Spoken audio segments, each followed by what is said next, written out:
और चलिए सबसे पहले खबर आपको मनाली से देंगे, जहां की फ्रेंडशिप पीक से लापता शिमला के ट्रैकर आशुतोष का 4 दिन बाद भी कोई सुराग नहीं मिल पाया है। आशुतोष की तलाश के लिए ड्रोन सहित कई हाईटेक उपकरणों की मदद ली जा रही है।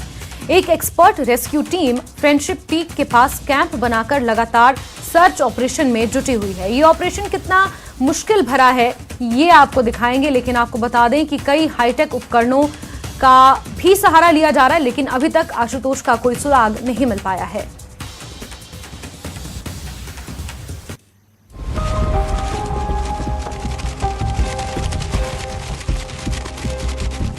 समुद्र तल से 17,490 फीट की ऊंचाई पर यह मनाली का वही फ्रेंडशिप पीक है, जहां बीते 4 दिनों से लापता ट्रैकर आशुतोष की तलाश की जा रही है।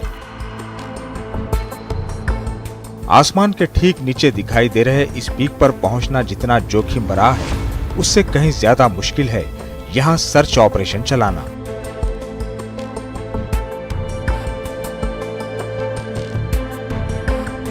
यहीं आसपास शनिवार को हिमस्खलन में लापता हो गए शिमला के चौपाल निवासी पर्वतारोही आशुतोष, जिन्हें ढूंढने के लिए अटल बिहारी वाजपेयी पर्वतारोहण संस्थान की 4 सदस्यीय एक टीम ने फ्रेंडशिप पीक के पास ही ये कैंप लगाया है।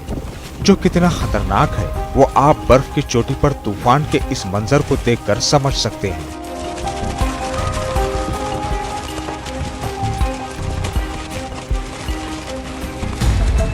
रेस्क्यू टीम के लोग अपने साथ खाने पीने का जो सामान ले गए हैं, अब जरा उनकी हालत देखिए।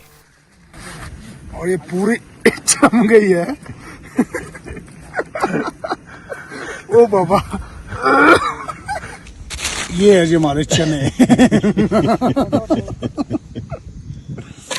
ओहो।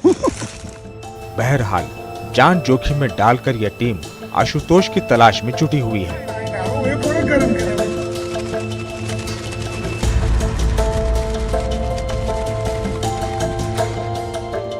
अब ड्रोन से ली गई इस तस्वीर को देखिए।